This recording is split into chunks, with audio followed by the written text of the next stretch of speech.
cut. Welcome to the top cut. Welcome to the top cut. Welcome to the top cut. Top cut. Welcome to the top cut. Welcome to the top cut. Welcome to the Today's episode is brought to you by ETB Games. ETB Games is, of course, our locals in Alexandria, Louisiana. They are our one-stop shop for all of our card game needs. They have singles and sealed product for the games that you love, like Yu-Gi-Oh!, Magic the Gathering, and Pokemon. Of course, you can also find the accessories that you need, such as sleeves, binders, playmats, and more. And if you're into D&D, well, they have all of your D&D figurines, the paint for the figurines, dice, books, and anything that you would need to play. So be sure to check out ETB Games. There's a link in the description down below. And now, back to today's episode. Hello, everybody, and welcome into the long-awaited return of the Top Cut Yu-Gi-Oh! Podcast. Of course, we want to thank all of our wonderful sponsors for supporting the podcast, such as ETB Games, who you heard an ad from just a moment ago. Gem Accessories, there's a link with a discount code down below. Millennium Threads, also a link with a discount code down below. And of course, Dragon Shield and TCG Player, who we have affiliate links for down below. If you click those links before you shop, again, for Dragon Shield and TCG Player, you support the podcast at no extra cost to yourself. Now, of course, I am Sonny. This is my co-host, Caleb. Hello. And at the beginning of every episode, we like to thank our biggest and most significant supporters, the patrons, who literally pay us money to keep going, and we really appreciate it because thanks to the wonderful patrons, if you're on YouTube, you can see we have these beautiful new microphone arms. So now we shouldn't have any more issues. Yeah, because Caleb, can you want to grab that microphone arm over there so I can show kind of the issue of what our old ones were? Okay, I'll stretch this out so I can kind of show it and get it close to the camera. So right here on the end, the microphone arm goes like this into the mount, and we have used them so much since we started the podcast, because when I bought these, I bought them strictly out of pocket, and all the equipment that we had was like purely bought out of my pocket, out of like a passion project. So when we bought those, we were anticipating getting 6-8 months out of them, and eventually having to upgrade to something like this, a real arm. And we got a year and almost like a little over a year and a half out of them. There used to be a piece of metal comes out about what would you say, about yay far? Yeah, about that long. Yeah, it finally just snapped off. For the longest time, it was just kind of bending it this way. Yeah. And eventually just snapped off. Yeah, big unfortunate. But because of our wonderful patrons, we're able to do things like this.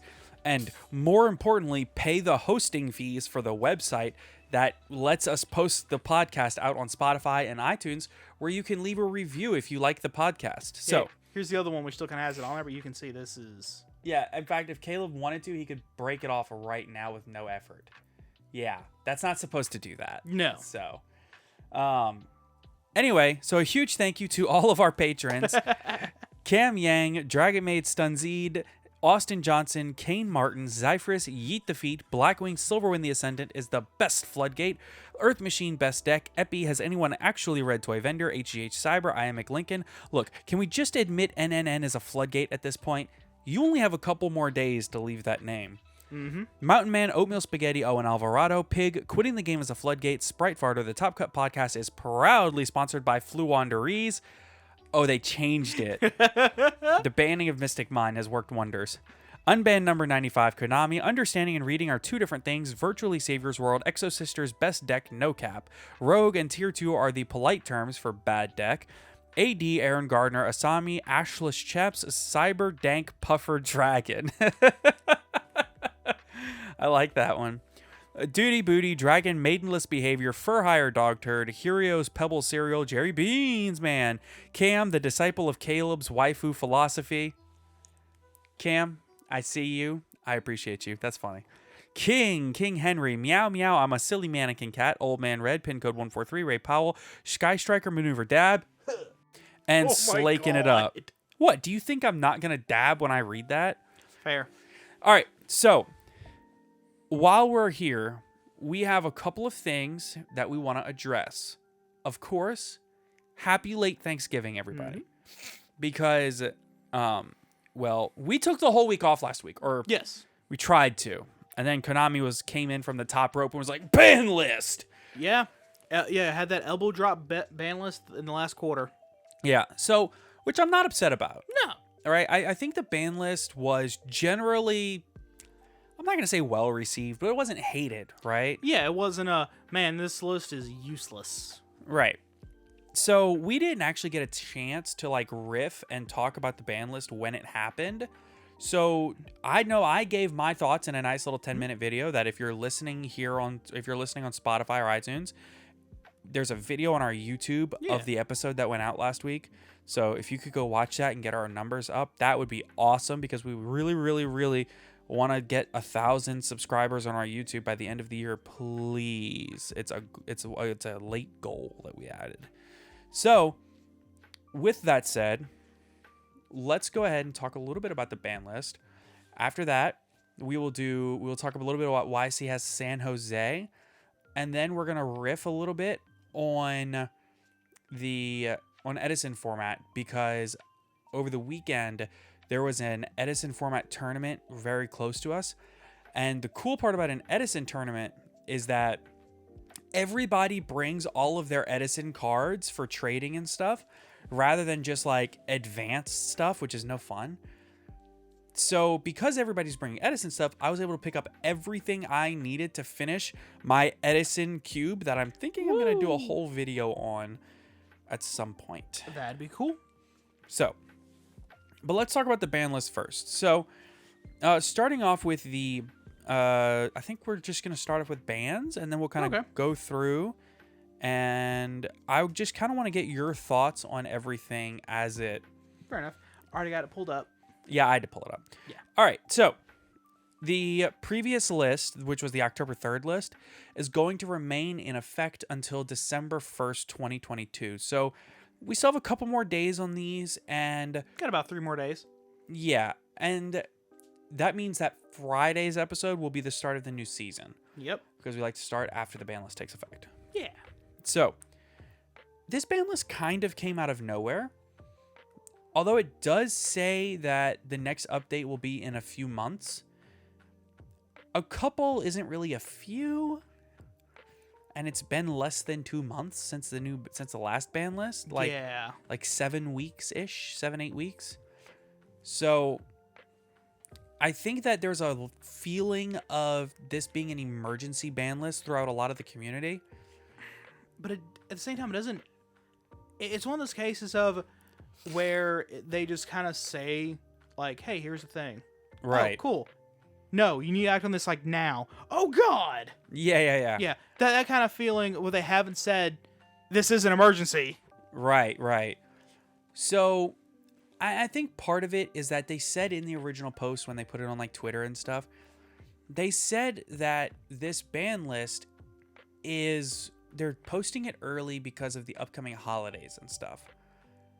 But almost everything on this list is relevant to tier limit. Almost everything on this list. Yeah, in some way, shape, form, and or fashion. Right. By the way, I'm really sorry if I'm sniffling a bunch during this podcast. Yeah. Allergies are a nightmare here right now. I don't know why my allergies aren't acting up more than usual. Yeah, it's kind of wild. Normally, your allergies are like the worst. But then everyone else around me, horrible. To me, I'm just running on how my allergies normally are.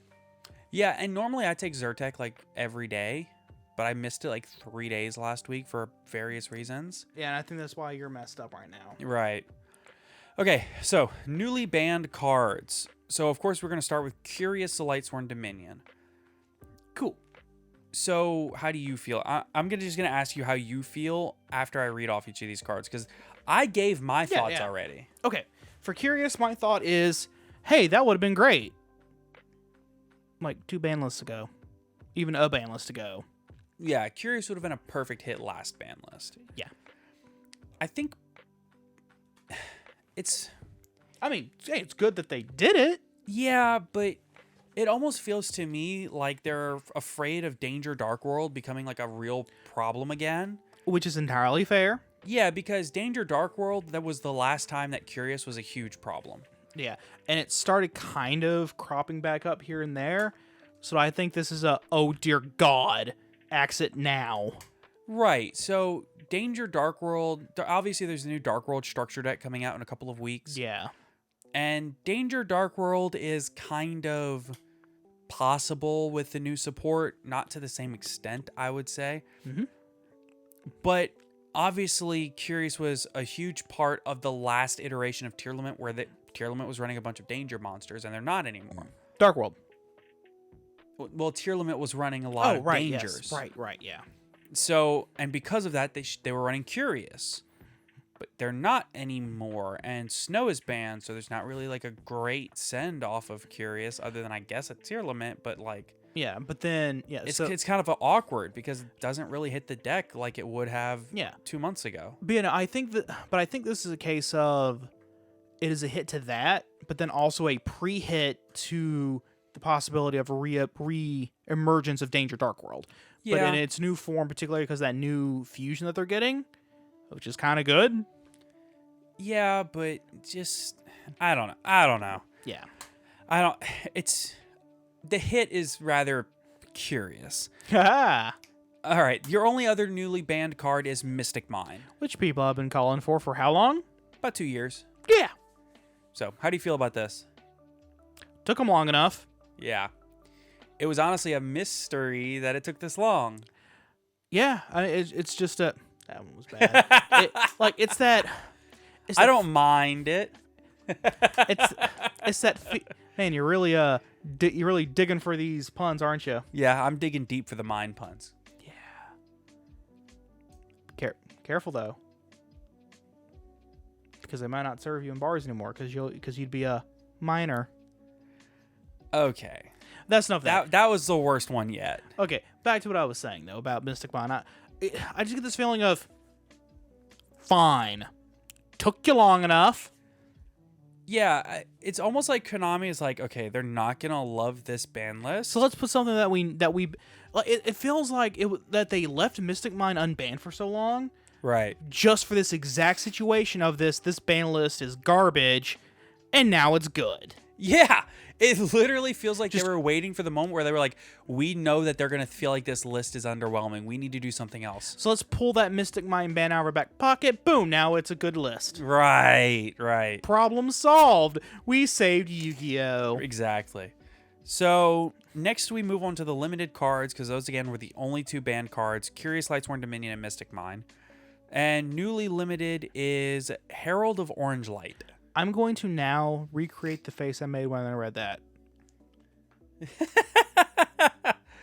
Audio listeners love you to death. Yeah, just a, huh? Why? Who does this... What does this hit? This hits... Not even... This hits some builds of Ishizu Tier Limit who are running the Diviners of the Heralds. Yes. And, well, okay, so here's my thing. Mm-hmm. I think that as of... I don't know, 4-ish days ago, I mean, a week and a half ago, I think that any build of Ishizu Tier Limit, my personal opinion, I know not everybody believed this, a lot of people were side decking it, or even not running it, cutting it down, whatever. Personally, I felt like Herald of Orange Light was mandatory at 3 in the main deck, which is a hot take, and I know it is. Especially now. Well, now it's limited. Yeah. I think that Herald of Orange Light was a pretty important card at 3 because it serves a couple of different purposes. One, obviously, being able to send a Herald of Orange Light as well as an Ishizu card to the graveyard is really broken.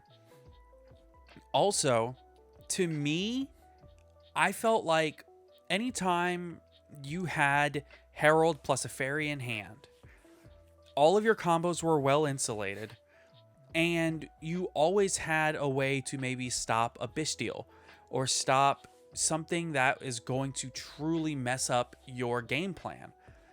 So, I mean, yeah, again, insulating combo, but also it felt like whenever the player that had Herald of Orange Light was so much safer and so much farther ahead than the player that didn't, that if you're that much farther ahead because you have it, then to me, why do you cut it, right? That's fair.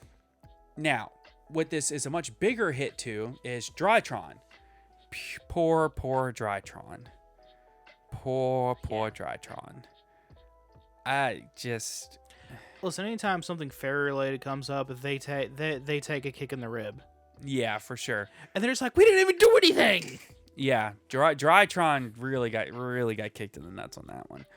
But I've seen that some lists were only playing one Herald anyway, but that doesn't compute to me. Such a good card. Mm-hmm. So anyway, if you have ultis you want to unload now, hit me up. All right. Your newly semi-limited card is Lyrilisk Recital Starling. Kind of pulling back on the Tri-Brigade Lyrilisk a little Bird bit. up. Yeah, Bird. Yeah, this almost puts Bird up almost back to the way they were before. Almost. They did run 3, but you only need 2 for that original combo. Right. And your newly unlimited cards are Fire Formation Tenki. Cool. Pog, sweet. Metaverse almost makes sense. Because there's no Mystic Mine. Right. So there is no... So, like, I don't think there's any actively... Like, the only good Metaverse target I can think of off the top of my head right now is exactly Spellbook... no, not Spellbook. Hidden Village of the Spellcasters. Secret Village. Secret Village. Thank you. Necro Valley. Necro Valley is another good one. Yeah. Zombie World. Only good against exactly Flu. And Salad, actually. I think a lot of the tier limit fusions require an aqua. Ooh, maybe. But they can also fuse in the great... They can also fuse in the graveyard, but then... Zombie World affects the graveyard. Yeah. There's a few. Yeah. It's a dangerous card. Hey, you know what deck that card does not affect, and our friend Cam learned that the hard way? What? Rincess. That's funny. Yeah, I was at, so it was a tournament where that me and Cam got pitted against each other. And I won game 1, so game 2 he was like, I don't know if this card will help me. I'm excited anyway because I imagine this deck is just like Salad. And I was like, oh, I wonder what is he talking about? What? He goes first and he just goes, I got you. Zombie World. And I was like, okay. I go, cool. Yeah, that's good. He does his turn. Cool. My turn. I go, cool. Normal summon Blue Tang. Link 1 effect. And he's like, oh no! They're not cybers? No, they're waterlocked. Oh no. It's water. It's water or Marincess. Yeah, that's all they care about is water or Marincess. The only time the cybers part ever comes up is in exactly Signet Mining, which Zombie World doesn't affect. Right. And Splash Mage. Wow. It literally shuts off exactly Splash Mage and nothing else. That's funny. And now the 3 unlimited cards that, to me, definitely are the most clearly targeted. Well? So, Macrocosmos. Oh. Dimensional Fissure. Hold on. So the Macrocosmos is obviously for the people who want to play Helios Turbo. Yeah, Helios the Primordial Sun. Yeah, Turbo. So that way you can get into, what was it called? Helios Trifectos Hermanos, I think? Oh, don't make me tell you. Something like that? Trice Magistus. Trice Magistus. Thank you. I knew it was Duo Magistus and Trice Magistus. I couldn't remember. It was something like that. I had to look it up. Yeah. Okay, you want to know the funniest part? About the Helios, or you got me saying the Helios. The unban to Macrocosmos. What was that? If a tier limit player has Rukalos on the board, they can negate the activation because it can summon. Yeah. Just like Solemn Warning. Yeah. Oh yeah. It doesn't matter if the target is in fact in the deck. It does not care. Man, Those cards do not Macrocosmos having the option to summon Helios has been screwing that card up since 2010. It's Holy. hilarious. Yeah. Oh yeah. That one line of text. Yeah, it's actually insane.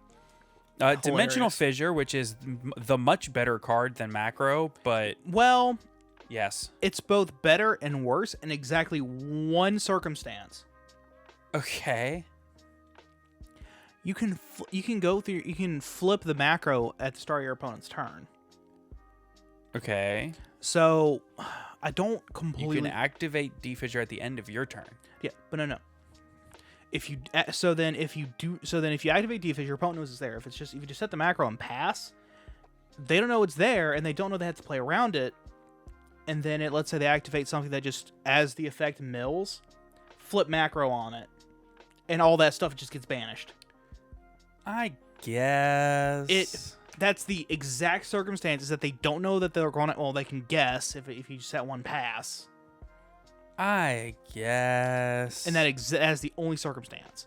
But then they're probably just going to, Twin Twister, Cosmic Cyclone, whatever. Yeah. So, I personally think Dimensional Fissure is a lot better card than Macrocosmos for a couple of reasons. Well, for one thing, it can't be negated by things like Solemn Warning. Yeah, true. That's one reason, for sure. Secondly, Dimensional Fissure is good going first or second.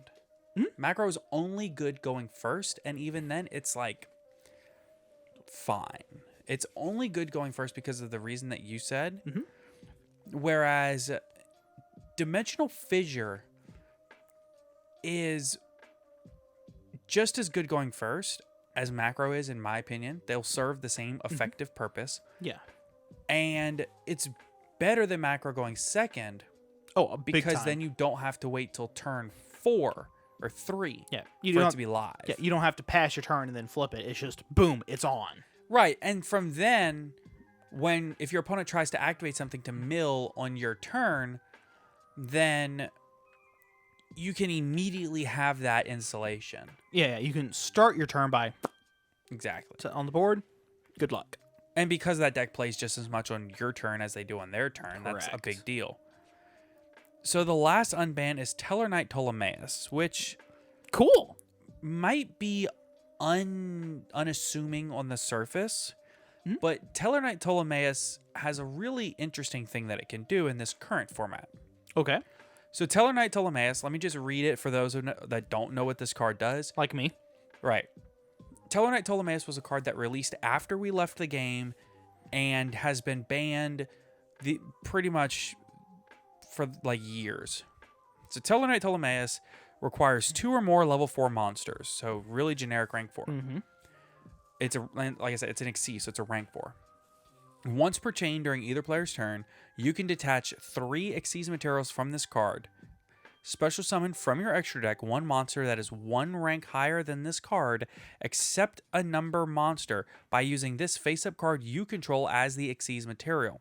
This is treated as an Xyz summon. Xyz materials attached to this card also become Xyz materials on the summon monster. You can attach 7 materials from this card. Skip your opponent's next turn. During each player's end phase, you can attach 1 Stellar Knight card from your extra deck to this card as a face-up material. So, what do you think this card was banned for? If I had to imagine, it was less the ranking up, or the attachment of a Stellar Knight as From your material. extra deck? Yeah, to material as material. That is the one effect I did not think you would key in on as the reason it was banned. I thought you would key in on the skipping your opponent's next turn. Yeah, but it's detached 7, True. and it's what? It is 2 or more level 4s. It's 2+. But, I mean, the max you're going to get there is 5. Yeah, because then you have to use this other, and those are those all hard once per turn, or are they all connected once per turn? They're... Okay, so... Like, the skip and then the attaching from your extra deck. Attaching from your extra deck is during each player's end phase. Okay. So it's a trigger. That is... It doesn't say once per turn, but it can only trigger... Yeah. There's only one time it'll ever trigger. Right. And the detach 7 materials to skip your opponent's next turn is not once per turn. Yeah. So, the reason this card was banned is because Pepe, while it is a pendulum deck, Because constantly flooding the field with monsters, it can get a bunch of level 4s on board. make him with 5 materials, Nope. which... They would make him with a normal amount of materials, about 3. And then use him to rank up into Outer Entity Azathoth. Oh. Right. And then... Oh, I thought he was. I didn't think. I completely forgot he was in rank 5. I thought he was rank 6. So yeah, Azathought's a rank 5. That says Yeah. after you XC summon it, monsters in your opponent's possession cannot activate their effects for the rest of this turn. Yeah. So, and if it has a fusion, synchro, or XC's monster as material, you can detach a material from it and destroy all cards your opponent controls. Yeah. So you could literally make Ptolemaeus, then after making Ptolemaeus, pass turn to your opponent, and then on your opponent's turn, bloop, make an Azathoth, Yeah. and then you can even use the Azathoth to destroy everything your opponent controls. Yeah. So it's really crazy. Now, the other thing that it was being used for was to make Cyber Dragon Infinity. Because you can rank, because it doesn't. There's a limitation outside of it can't be a number monster. Right. Theoretically, you could also just make Cyber Dragon Nova and then go up. You have to go Nova into Infinity. Infinity is a rank 6. There you go. Yeah. So, make Nova and then. So you only can do Nova. You can only do that one on your turn. Yeah. But because you can theoretically just make him with 3 materials and then use his effect to attach another material from the extra deck and then rank up into Nova. That would get around the light requirement. Right. And you would immediately start with like 3 materials on your Infinity. Yeah. So it's Fair enough. Yeah. So after doing Azathoth, they banned Azathoth, and then after doing Infinity, they just banned Ptolemaeus because they were like, "This is going to be a problem forever." Yeah. Because it would keep presenting the same thing, and then when they banned that thing, it just kept presenting a different thing that was also a separate problem. Right. They said that's the problem. So the real kicker now is that Satellar Knight, Constellar Diamond. there's a new card that they're going to want to rank up into. Okay. A rank 5, which is Satellar Knight, Constellar Diamond. During your main phase 2, you can also XC summon this card by using a Tellar Knight monster you control as a material, except itself. Oh, so you can either use its effect, or you can use Ptolemaeus. or you can use Ptolemaeus' effect to make him during your opponent's turn. Yep. While this card has material, neither player can send cards from their deck to the graveyard. And any cards that return from the graveyard to the hand is banished instead. During either player's turn, when an opponent's dark monster activates its effect, you can detach one XC's material from this card, negate that activation, and destroy it. That's just Not once per turn. That's just a better dweller. In a way, yeah. Yeah. So your opponent can't send cards from their deck to their graveyard. If they would add a card from their graveyard back to their hand, they banish it. And it is a not once per turn negate of any dark monster's effect. Just negate any activated dark monster effect. That's important. Yes. Well, yeah. So like even if they summon a berry statue on you. Yeah, I mean if they summon Barrier Statue the Abyss, not much you can do about that. As an example, because it's the first thing that came to mind of a dark monster's non-activated effect. Right. I mean that's fair. Yeah. Continuous effects basically. But all of the tier elements are dark. So I thought some of them were water too. I think they're all dark. I'm Yeah. all the main deck ones. Yeah. Some of the fusions. Might be water or something. I don't remember. But like, still but it cuts you out of more than half of your deck. Okay, Rhino Heart is water. Yeah, so it doesn't stop Rhino Heart. The 3 fusers though, Merly, Havness, and Sharon, are all dark. So it shuts them off. As well as Kaleido Heart and Kit Kalos. Shuts them both off. Right. So that's all but 2 cards, 2 of your cards shut off. Rokalos and Rhino Heart are the only ones. Yeah. So also, wow, I'm just looking at this tier limit deck. These cards are so cheap. Rhino Hearts are $11. All the fusions are $5 or less. That's crazy. I think part of that is a lot of people built the deck, didn't like it, are now just like, I'm stepping out of this format for a while and just offloading their tier limit stuff. I don't even know that that's it. Even the field spells are 58. But I think that might be like a small part of it. But I think maybe they're printing more of the product. Well, yeah. So they are doing an unlimited run. That's another piece of news we may as well cover. Yeah, there you go. They are doing an unlimited run of Power of the Elements. So in theory, if you want to play tier elements until we get a ban list, probably in late February, I mean, guess what? It's gonna be Reprinted and yeah. the There's set's getting reprinted. yeah, which is a crazy thing that hasn't happened since before COVID. To be fair, it is the first tier 0 format since they stopped doing the unlimited runs. Yeah, but I mean, So I think that might be part of the reason why they decided to just do another run.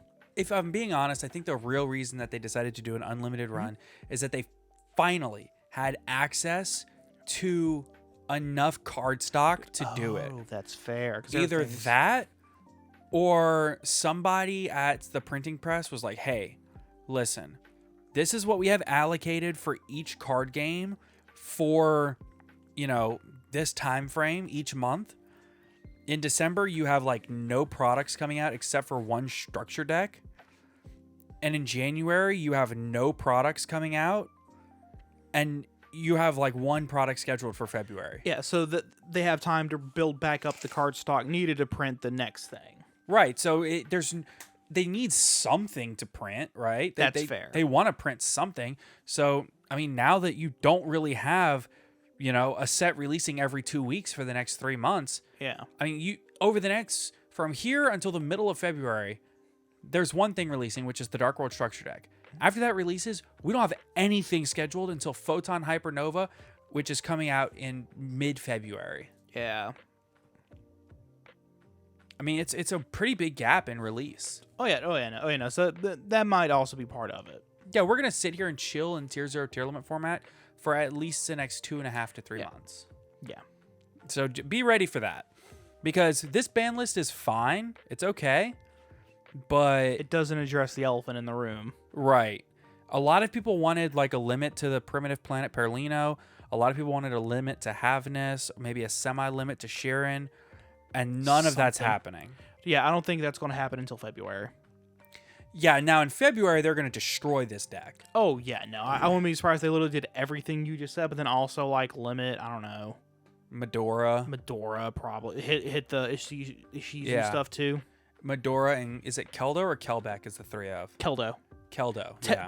To be fair, there's a lot of decks that are running 3 ofs of all 4 of them. Yeah, that's excessive. Yeah, I think it's excessive as well, but it's primarily. But if you're running like reduced numbers, the ones you keep at 3 that I remember are Medora definitely, and I think it's Keldo. Keldo, and then like 1 to 2 Agido and 1 to 2 Kelbeck, Depending. if you run any of them. Yeah, like I know a lot of Medulce builds aren't running any of them. Right, yeah. They're running like 3 Medora, 2 to 3 Keldo. Right. That makes sense. Yeah. All right, let's talk a little bit about YCS San Jose. Yep. So, of course, a huge, massive, enormous shout out to the one and only Jesse Cotton for winning this event. It's insane to me that he got second place at Niagara, second place at Pasadena. His run, he's gotten 4 first or second finishes this season. 4 finals appearances this season. Absolutely astounding. Yeah. Bonkers. It's So a huge shout out to him. So we don't have the full list of everything from the YCS. What we do have is we've got 5 decks listed. So we have all the top 4 decks, not the profiles, but we know what they were playing. So Jesse Cotton won with the Shizu tier limit. Paul Aronson got second place with the Shizu tier limit. Pakawat got top 4 with a Shizu tier limit. And Luis Villa got top 4 with Sprite. So Sprite? yeah, Pure Sprite? it just says Sprite. Oh, it is. Okay, it was probably like a Monster Mash Sprite deal. Yeah. And then we know Manuel Flores got top 32 with a Shizu tier limit. We know that, let's see, I'm trying to see. We know Yassine got top 16 with pure tier limit also. His deck profile is up on his channel, Yassine656, if you haven't heard of him. Awesome. I've met him a couple of times. He is, and I'm not kidding, one of the most wholesome people I've ever met. I mean, he's an extremely good duelist. He has, I think, 3 tops in the last like 3 or 4 months. And Impressive. I think he topped Rio, I think he topped Pasadena. Okay. He topped this one. And I want to say he may have topped Niagara also. I know he topped YCS Niagara a few years ago, like 3 years ago or so, with Cyber Dragons. But, I mean, he is an amazing duelist. And he puts out... He probably... Of all the Yu-Gi-Oh! Content creators, the ones that, like, really consistently top and do well at events are Yassine, Pakawat... Pakawat. I love Pac. He's the best. And Joshua Schmidt. And Jake Quincy. Jake Quincy also does Twitch streaming, and he's got a lot of tops. He's got like 15 tops or something. Nice. Yeah. So definitely check out all of them, but especially Yassine, congrats here. And like we said, Pac, I'm sure he'll have a deck profile up in the coming days. So a huge shout out to all of them. Congrats to all of them. Some other notable names that I know of that I can just point to and say, I know this person that topped this event. Ryan Fletcher, Asala topped, Raphael Nevin, Hani Jahari. I want to say his brother also topped Hisam Jahari. Nice. I know that he was doing very well. Okay, well, maybe he didn't top, but he bubbled, I guess. Yeah. Sergio Vargas. Let's see. Hansel Aguero, who won nationals this year, he topped. Simon He topped, and Christian Urena topped. And yep, that's all the ones that I can just recognize off the top of my head. So congrats to all of those players that topped. And why don't we talk about some Edison format? Oh yeah, talked all this about this current Tier 0 format we're in. Let's talk about a format that was not Tier 0. Yep. So over the weekend, like I said, we did have an Edison tournament at ETB Games in Alexandria, Louisiana. And Caleb didn't get a chance to go. He had some stuff going on, but I went. I played the funniest deck in the tournament. Oh yeah? Yes. I think we had 14 players. Okay.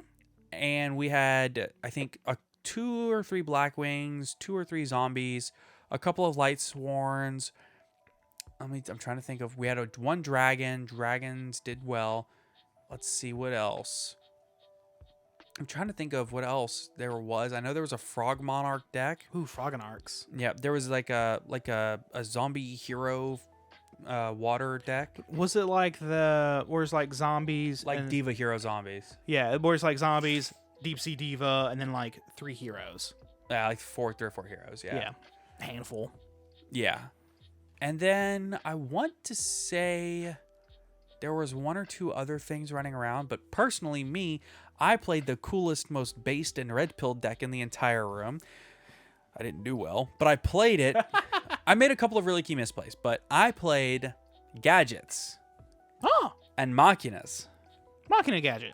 And Ancient Gears. Ancient Gear, Machina Gadget. Yeah, I play machines. So, Machine.deck. pretty much. So, cool. The Ancient Gear Machina deck is well known, and the Gadget engine is a good engine. It's fine, yeah. So, I made some mistakes. Mistakes were made. I thought Ultimate Offering was limited. It's not. It's banned, isn't it? It's semi-limited. That's why Gadgets are a playable deck. Fair. It's So like, it was like that one time I tributed some Blue Eyes during my opponent's battle phase. Yeah. So I played at one point, my opponent passed it back to me, and I was playing against Lightsworns. And he had like a wolf and like a flipped Raikou on the board. And I had 2 back row set and a Gear Town up. Oh no. All right. I looked at him. I went, I'm so sorry. He goes, okay. He has no back row. Cards. How many cards in hand? 4. 4. He's already milled one of his Honest. Okay. No, you're good. You have no fear. No, I have to respect Honest still. That's fair. I mean, because in a 40 card deck, he's not a 40 card deck because he's running Lightsworn. But in a 40 card deck, the odds at that point are pretty decent. He'll have at least 1 in hand. Right. So I said, draw for turn, standby main. He's like, yep, you're good. I said, normal summon green gadget. Sure. Search red gadget. Sure. Flip ultimate offering. He goes, okay. Thank goodness none of the gadgets are going to get over my wolf. Okay. I go, ultimate offering, summon red. Sure. Search yellow, summon yellow. Sure. Search green, summon green. Sure. Search red. Sure. Discard the red and a Machina Fortress to summon the Machina Fortress. Yeah. He was like, oof. And then I go... He got. And then I go, Machina Fortress attack over the wolf? He goes, yeah. I said, do you have anything in damage step? Because, you know, it's Lightsworn. He goes, no. I go, really? Flip limiter removal? Woo! And then all of a sudden, all of your gadgets are like 2,800 attack. Yeah. And I was like, attack? He was like, oh. And he looks at it for a second. He goes, how much damage is that? I was like, well, that Machina Fortress is 5,000 attack. So that's 29. And then the gadgets are each going to go in. And they're all like 24 to 28. He was like, oh, yeah, you got it. Yeah. I'm just dead here. Ain't nothing I can do about it. Yeah. Unfortunately, that was the only time I was able to activate and resolve man. ultimate offering. But If you're running 2, it probably, like you're supposed to, it probably would have happened more. So I made a huge critical misplay though. Hmm? I forget that Machina Gear Frame is a union monster. And it came up. So I normal summoned Gear Frame and I special summoned Fortress. And I was only on like 2,500, 3,000 life. I was pretty low on life. Mm-hmm.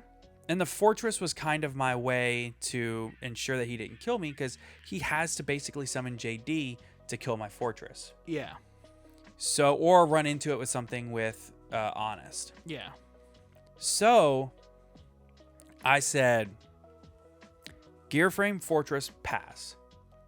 What I should have done was equip the Gear Frame to Fortress. A lot of union monsters can't be equipped the turn they're normal summoned. Gear Frame can. Ooh. So, I should have equipped him to Fortress. Because then even if you JSD, even if you Judgment Dragons, you get to keep your Machina Fortress. Yeah, even if I would keep the Machina Fortress. Or, well, actually, I don't know if specifically if he does Judgment Dragon. I don't know if he does. Because it board wipes everything. Yeah, because they're both marked for destruction. Yeah, maybe. But he went battle and summoned. He was able to mill, hit a wolf, also had a Gareth on board. Oh no. And so the Gareth killed my Gear Frame, and then he did wolf into Fortress and it hit Honest. Had you kept the gear, if you quit the Gear Frame, you'd be like, cool, I lose my Gear Frame. Right. And then he can't really get over it. Yeah. So Unless he has the second Honest in hand. right. So it was big on Fort. It was an enormous on Fort. But I mean, you put him on, he's got to have either Judgment Dragon or Honest. right. And I could have put him on. He has to have exactly Judgment Dragon. Yeah. Or 2 Honest. Right. Exactly. What are the odds? So realistically, because of that, I lost the game immediately. Whereas if I hadn't done that, I would have had a few turns. Yeah. But I mean, if you keep beating him with the 2,500. Right.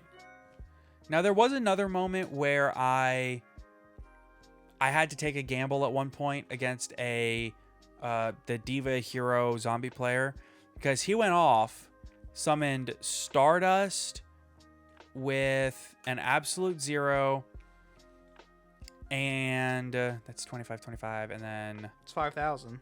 a Brio. Which is 23. So that puts. But it boosts the Ab Zero by 500. What did? The Brio, because it's water. Ab Zero gets 500 for every other water monster on the field. Oh, because it never comes up because every other. Right. Okay, yeah. Well, that still puts him 200 short of OTK. Yeah, he didn't do the math. So he hit me for 78. But I had a set Torrential and Book of Moon, and he had a Future Fusion, and the very next turn, he had an Ab Zero coming. Oh. So I was forced. I had no choice. He only had one card in hand. I was forced to book the... In draw phase, book the Stardust, and then in standby when his second absolute zero comes out, I torrential the field, which is fine. It's good play. But I put him on gotta have it, Yeah. and well, He had it. he had it. Yeah. So but- then he normal summoned Neos Alias for game. Yeah, yeah. But I mean, you put him on. Gotta have it. Yeah. If you don't, if you don't, this game's gonna keep going. If you do, it is what it is. Right. Exactly. Well, and then there was another moment where somebody. Another moment against the Lightsworn player. He went, Lila, pop your backer. I was like, chain MST, pop my Gear Town. Which sounds broken, right? Uh-huh. You know why? No. When Gear Town gets destroyed, you can summon any ancient gear monster from your deck. Oh, so you can go fetch Ancient Gear Golem. Nope, Ancient Gear Golem cannot be special summoned. Oh, I thought he could. Ancient Gear Gadgeltron Dragon. Oh, who's what, 28? 3,000. Oh. And I was like, let's go, free Gadgeltron. Yeah. Nope, MST was Chainlink 2, my friend. Oh, and it's when? Gear Town can miss timing. And I forgot. And it's funny because I know that it can miss timing. I know it because if you have a Gear Town in hand and a Gear Town on field, you can't activate Gear Town over Gear Town and get it because it would miss timing. You have to set Gear Town over Gear Town. Well, you have to set the field spell, and then it destroys the current active field spell. but the thing is, I think if you just activate a new one, I don't think it destroys. It does. I don't. It does. By game mechanic, it destroys the I thought current it field just spell. sent it. Nope, it destroys it. Never mind. Yeah, but it also does it if you set a field spell. Yeah. So in You that have case, you have to set it. Yeah, there's nothing being activated, but it was destroyed. It's so funny. I did that my first round against I was playing against zombies round 1. And yeah, I played 2 zombie, 2 Lightsworn. I was like, oh, and there was a couple Glad Beast players. That's what I was missing. Yeah, there was 2 zombie, 2. I played 2 zombie and 2 Lightsworn. I was like, this is not the diversity I'm looking for. Yeah.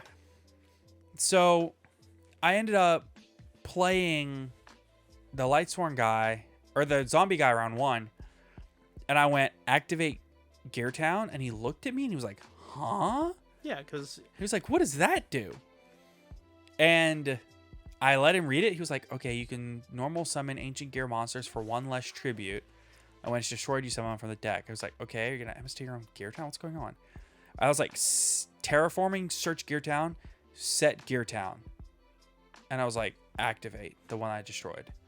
He was like, oh, okay, I see. And I summoned the Gadgetron. He goes, why did you set it? And I had to explain to him because it misses timing. Yeah. So if you MST it as Chainlink 2, well, I explained to him that it misses timing and how I have to do it that way to make it not miss timing. I didn't explain the MST thing because I and then you just didn't think about it. Yeah, and then of course you want to just flip it. Right. So, but it was very funny. The more important thing that came from this weekend of Edison Endeavor was that I picked up hundreds of Edison cards. Yeah.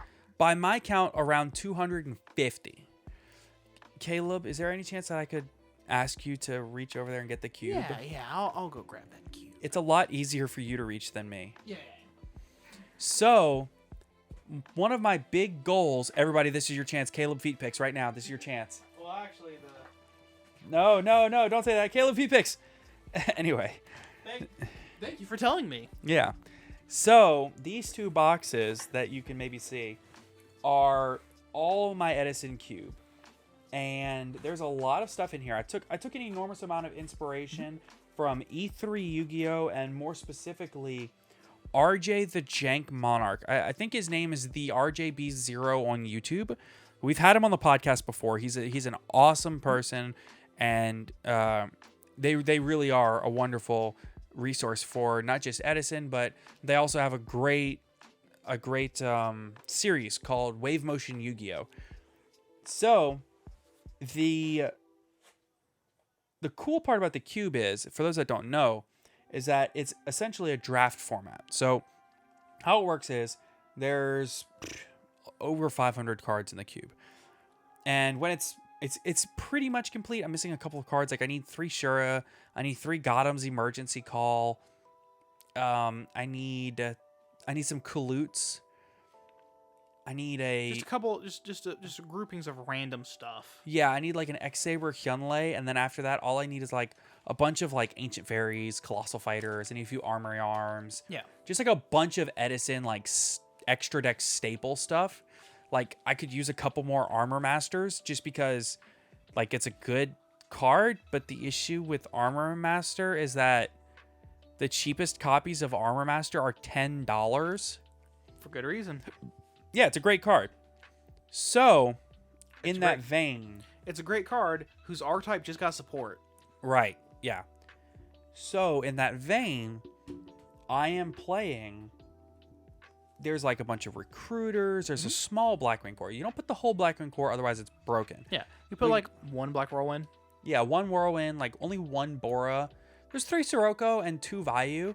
Because if somebody really wants to lean in on Vayu Turbo, sure.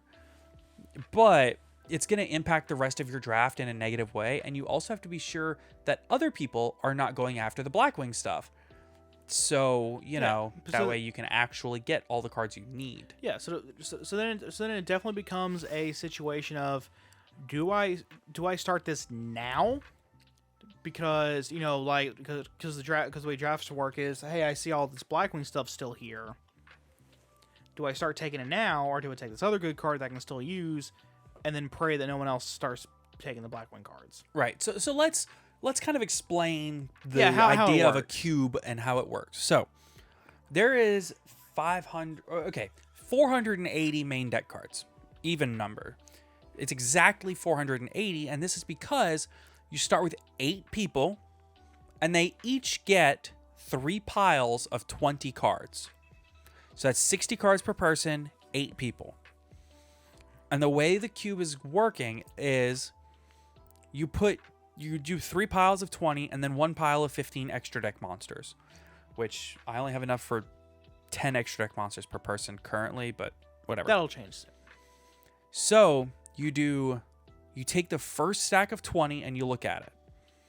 And you take 1 card out of it and pass the remaining 19 over to the next person.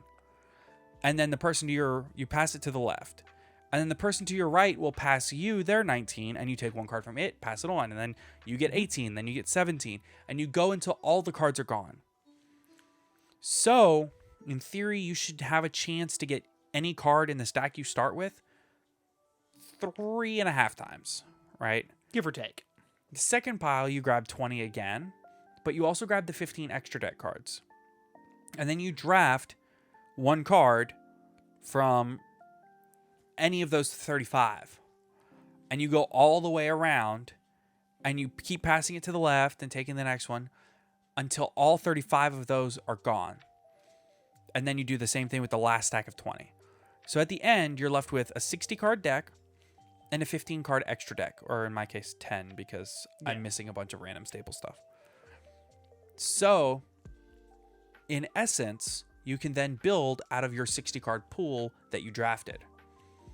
So maybe you're able to draft a bunch of Blackwing cards, or a bunch of X-Sabers, or Gladiator Beasts, or whatever. But at the end of it, you're kind of left with not necessarily like a perfect constructed deck. It might have some inconsistencies, maybe some weird extra packages thrown in. But so does everyone else. Exactly. And that's where the fun happens. Right. Okay. But I think the idea of a cube draft is very cool. And it's something that I saw RJ and Keegan from E3 doing at various events. I was like, I need this in my life. Ooh, I got a great way to describe this. Sure. If everyone is playing a bad deck, none of the decks are bad. Somebody's deck is going to be bad. Somebody's going to be bad at cube drafting. Fair, because part of drafting is that you have to understand what cards are good and what cards are not. This is particularly a thing in Magic, because then not only are you kind of because you're also kind of color locked with Magic, Right. So then you also identify, do I take the, like, let's say you're black, do I take the murder, or do I take the Duress.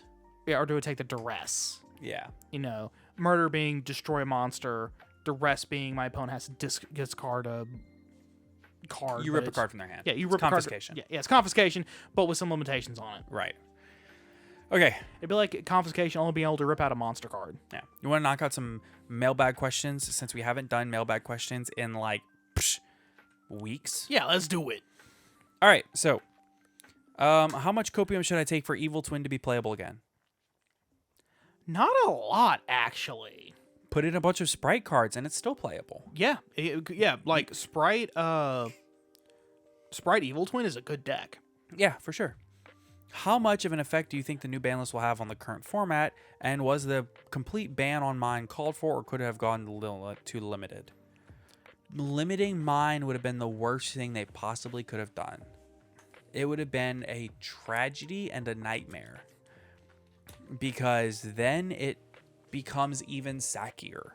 Yeah, it creates more frustration at one if you lose to it. Even if they can't, because then you go from 5 copies, maybe 6 if you're running set rotation, down to 3. Yeah, even with Demise of the Lands, it's still It's just so sacky. But then of course that also creates basically a bad situation in deck building, which nobody likes. yeah. Where once your Mystic Mine is done, like once you have your Mystic Mine out, all those extra cards you had to get to it are worthless. It's bad for a number of reasons. It did not need to go to 1. It needed to go. It was 3 or way banned. Yeah, it was very called for. Mystic Mine is one of the cards that needs to be at 3 or banned, and it needed to be banned. Right. How much in effect do you think it'll have on the current format? Not a ton, actually. A small amount, because now Mystic Mine's not there anymore. And there's a lot of answers to tier in the side deck, essentially. Yeah, and then of course the complete unbanning. It wasn't banned to begin with, but from whatever was to 3 on Macrocosmos and D Fisher, who both They were limited, yeah. Yeah, who both royally stop. To a point. Tier limit. Yeah. It's more obstacles that a tier limit player has to jump through. More hoops that a tier limit player has to jump through in order to succeed. Tier will eventually get hit on the Forbidden and Limited list. When that does happen, what decks do you think could become the next best deck? That is a good question. I'm thinking we'll probably see Dark World come back. Again, part of that is that new fusion is really good. All their new supports actually very solid. Plus, it's new, and the dangers are still all, as far as I'm aware, at 3. Yeah, okay. Yeah, the dangers are really good. The dangers by themselves are really good. I too enjoy Copium. It'll be Kshatri. Oh yeah, no, pure Kshatri is going to be the next #1 deck. Kshatri tier limit will be the next #1 deck. Well, it depends on how they hit tier limit, though. No, it doesn't. Really, and if they like... The new card is called Kshatri tier limit. Oh, yeah, I keep forgetting that card exists. Yeah. Never mind. Yeah, it's Kshatri tier limit. What is the best card ever printed, and why is it Blue Eyes? Because they keep giving it support. Yes. Actually, though, the best card ever printed is... That's not... In my opinion, it's probably either Max C or Upstart Goblin. Over Pot of Greed? Ooh, Pot of Greed. Upstart Goblin's not better than Pot of Greed. Yeah, Pot of Greed's been banned for so long. I can believe, but Pot of Greed, Graceful Charity, Delinquent Duo, the big 3. I think in the context of today's Yu-Gi-Oh, it might be Graceful Charity. Yeah, because the discard 2 isn't really a cost. It's a huge benefit these days, and it's part of the effect. Fun fact. Yes, yeah, it's very specifically you draw 3 and then discard 2. So it's not cost; it's the effect. Otherwise, the drawing would also be cost, which would be insane. Yes, but then it'd be all cost with no effect. Right? Yeah. No, it's Graceful Charity to me is maybe the best card ever printed. Yeah, Pot of Greed being a very close second. Yeah, I think honestly, Delinquent Duo is probably second for me. Really? Just being able to rip multiple cards out of your opponent's hand. That's true. And also getting perfect hand knowledge. You also have to keep in mind that with the second discard, your opponent gets to pick what that card is. Yeah, but dude. But yeah, now in today's meta, because of the whole, I'm going to rip 2 cards out of your hand. Okay, thanks. I have heard people say that if Delinquent Duo came back right now, it would be a side deck card. Exactly right now. Because... They were saying that 6 months ago. Yeah, but now here, my whole thing behind it though is like up against exactly tier limit because all the Ishizu cards. It's just, yeah, you're going to discard 2. Wow, thanks. Yeah. Thanks for the free pluses, dude. But after Ishizu tier limit's gone, then it's iffy. Yeah. Maze of Memories will have 15 collector's rares. What would you like to see? Listen, I'm saying it right now. Right now, Maze of Memories. We didn't even discuss Maze of Memories. Maze of Memories is the new Gate Guardian set coming out in March. There will be Gate Guardian support. Konami, listen. I know you listen to this podcast, okay? I called for the Hades reprint and it came. I called for Gate Guardian support and it's here. I called for a newer ban list and it's here. Maze of Memories has in the description that it will have a ton of high-level tournament cards from throughout Yu-Gi-Oh's history. That's a time capsule. I called that. I'm telling you, you're listening to this podcast. I know you're listening, and I know that you're going to make Gate Guardian a collector rare in the set. I need to preview the Gate Guardian cards. Please, I'm begging you. There's nobody that wants Gate Guardian support more than I do. I want this. I'm begging you. I'll do anything. I don't care. Anything. I'll fly somewhere to go premiere it if I need to. I'll do anything. We're not even going to make any money from it because we're not even monetized yet on YouTube. I'll do anything. I think that might be the thing keeping us from being able to do that. Because we're not monetized? Very possibly. No, that's not the thing. It's just because we're small and don't have a huge amount of reach. But I promise, I know enough people that if I put the video out there, it would get retweeted enough, and the video would get just as many views on our channel as it would on any other. Possibly. I'm just saying. Yeah. I want the Gate Guardian support. If they do normally they only do the reveals for like mainline core sets, and maybe like they did one for Dark World. Yeah, you want them to break that mold. Please, I'm begging you. I've never wanted anything so badly in my entire Yu-Gi-Oh career. Please. But also, if anybody pulls a Gate Guardian collector rare, please hit me up. I desperately want one. He's one of my favorite cards of all time. Probably my favorite monster of all time. Really animated for that one. I really want it. Over there, I even have a little Gate Guardian figurine. He was on a keychain, and he used to hang on my backpack, but his arm broke up, so I don't do that anymore. Also, if you have one of the little Gate Guardian keychains, hit me up. Anyway, but there's a whole list of cards that I think would make awesome collector rares. I had my entire thing on the last episode. I think Gold Sarcophagus would be a very cool collector rare. It would. Nobleman of Crossout has been like a playable card forever. Yeah, on and off. All different kinds of retro formats. It's playable in GOAT. It was playable all the way up through Edison format. It's a good card. I mean, it even saw a little bit of play in Yugioh format. I saw some people taking it because they didn't understand the concept of a flip monster. But well, I mean, Nobleman of Crossout is also still kind of playable in any format where there's just a crap ton of Crawler and Guru. Yeah, so like the Chalice Line monthly. Exactly. For some reason. Pulling the Rug, Royal Oppression. I think DD Crow. At this point, they're probably just gonna give it another one. Well, no, it had a Starlight rare. Yeah, it's also got an Ultimate rare. Yeah, so now why not just give it a collector rare? Yeah, I mean they've already done it with Stardust. Yeah, might as well. Yeah, I mean they do it with other cards. They may as well. Rescue Cat would be sick. Mm-hmm. There's a bunch of great ones. Skill Drain would be cool. I would like to see a non-gold alt-art Rescue Cat in there. Yeah. Dude, a Rescue Cat collector would look so beautiful.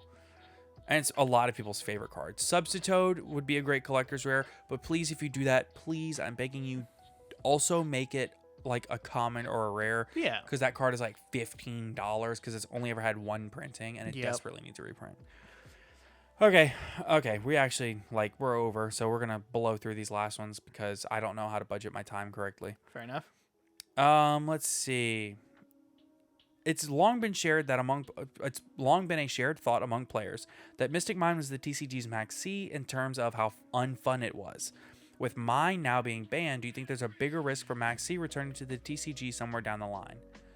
No, I don't think that Max C has any more or less of a chance coming back than it did before. Yeah. But I'm not saying it can't happen. Yeah. There's a non-zero chance that it could happen. I will say that Konami has a penchant for taking these cards that the player base really hates and loathes and leaving it legal, because in the eyes of R&D, this is a player's perspective. This is how I see it. This is how I would see their thought process on this, is that these cards like Max C and Mystic Mine do put a certain amount of check on the format, in that sometimes they impact deck building, such as in the OCG with Max C.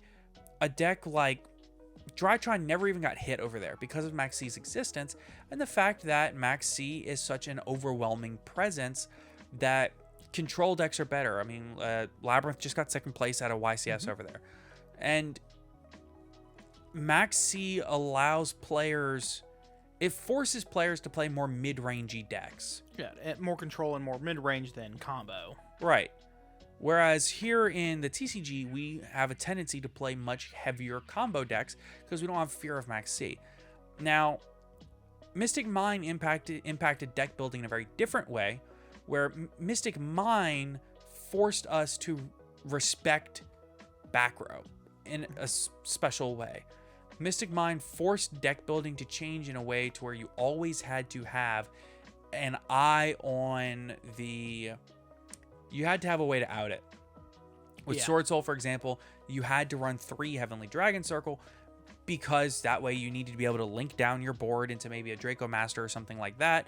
And then when maybe your opponent's end phase, you flip it, clear your monster, you both have 0, it destroys the Mystic Mine, and then you can OTK them next turn. Yeah. But... Or also decking in the Twin Twister, because then puts them on, they have to have made Beat Cop, right, to protect it, or Cosmic to avoid Beat Cop even. To avoid Beat Cop and Field Barrier. Right, and even in the Tier Limits deck where they're playing either Heartbeat or Scream, whichever one it was that was their answer, or playing Baguska, that way they can stall the game out for 3 turns, and then Baguska will destroy itself, and then you have no monsters. So it impacts deck building in such a way that I do not think that is a good thing for the game, and I think that the game devs recognize that. I actually, for the last couple of months, I think that R&D has been doing a phenomenal job with a lot of the things. The way that the sets have been structured, the way that you have... I mean, the Bestials being super rares are pretty cool, because realistically, they could have made those all Ultras. Yeah, like all Ultras, and like Barometer, one of them being a secret. Well, I mean, they already have Bestial... the Bestial Lubellion as a secret. Yeah. But then they made everything else super, so... Yeah, no. Like they easily could have made 2 of them secret and the rest of them Ultras. Like 1 super. They easily could have done that. Yeah, but they made a lot of supers, you know? Even if you look at Power of the Elements, you have... The Tier Limit deck has 2 secrets out of that, 2 Ultras. Sprite had 1 secret and I think 2 Ultras.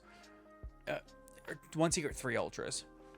It's really, I don't feel like the most competitive cards have been out of reach. I think that they've been doing pretty good with reprints for the most part. We do have a Baron reprint announced in the Maze, and as well as Guardian Chimera is going to be in there because the box art got leaked. Yeah. So, I don't know. I think that R&D has done a phenomenal job here lately. I think that the one thing they could have done differently was maybe a little bit more impactful ban list, but I think that this is fine, honestly, because so many players love the Tier 0 format because of the back and forth, the competitive aspect. So, I don't know. I think it's... I know that that's a lot more than you asked for, but I don't know. MBT recently did the worst formats Twitter thread, and it was populated by formats from 2016 to 2020. Do you think Konami has finally got a handle on how to design cards in the Link era of the game? No. Short answer, no. No. Have you looked around? Long answer, no. I think that realistically, the game was kind of plagued by dual overload. Literally dual overload. The set Dual Overload, which released in early 2020 at the start of the new Master Rule. Yeah. I think that... How many cards from that set are banned now? This is crazy. What set has the most bans cards in the game's history? Magic Ruler. Ah. I think it's 6 or 7 banned cards and 1 limited. Yeah. Because that's where the big 3 were from. What set is number 2? No idea. Dual Overload. I Dual Overload has 5 banned cards. can name 2 right off the top of my head. I can name 4 off the top of my head, and I know there's another. Verte and the Smorg Link. That's the 5th. Verte, Simorg Link, Krishan Hauki Fibrax, Link Cross, and Auroradon. They Fair. all premiered, and that's one set. Fair. That set was insane. Yeah, it was meant to be. And things because I remember picking one of those up and I pulled the Smorg Link and it was like $1. Yeah. Because it was bad. And then Bird Up happened. Like a month later, and it was $4. But Yep. still, that set was insane. The craziest a card got out of that set, I think, was Hulk. Hulk at one point got up to, before it got reprinted, was at like what? 80. Yeah, like $60, $80, because all it had was the Ultra and a. It went up and down in ulti. And the Ultra and an Ulti at first, and Yeah, then it got another Ultra, and then right after it got the second Ultra and goes from the past 2, it got banned. Yeah, but I mean, before then, its pricing was between just going up and down between 60 and 80. Yeah, for sure. Just playing ping pong between the two numbers. But I think once they got all the most broken links out of the format, it's fine. Yeah. With Verte being banned, can Meow Meow Moo come off the list? Honestly, Maybe? I'm not 100% sure. I don't think it can, because DPE was a problem in that deck, but the bigger problem in that deck was the adventure package, and that's all still very legal. So, do you have any Thanksgiving traditions? Yeah, we all go around the table and say what we're thankful for, which mine would be my family and opportunity. The opportunity to do this podcast, the opportunity to have what I have around me, the opportunity to make a lot of money at my job, cough, cough, and just the opportunity to keep going places and doing things and seeing the world and meeting people. I'm very thankful for that. Cool. You? At this point, I'm thankful to just be alive. Heard that. Other than that, we watch a lot of football, and we always fry a turkey. All right. So we're only like 10 plus minutes over, but we were off for a week. Everybody will want to hear it. Yeah. So again, a huge thank you to all of our wonderful patrons. A huge thank you, of course, to all of our wonderful sponsors. Again, just rattling them off. We have ETB Games, who you heard an ad for at the beginning of the video. Gem Accessories, who there's a link with a discount code down below. Millennium Threads, same thing, link with a discount code down below. Of course, you have the TCG Player and Dragon Shield affiliate links, which are down below, and you can click those to support the podcast, no extra cost to yourself. And, of course, the wonderful patrons. I'm trying to think if there's anything else that I'm forgetting here. If you're on YouTube, please subscribe. We really want to get our YouTube numbers up. And I think that's it. Caleb, you got anything? Nope. All right, that's it. Have a wonderful week. We'll see you Friday. Take care, everybody.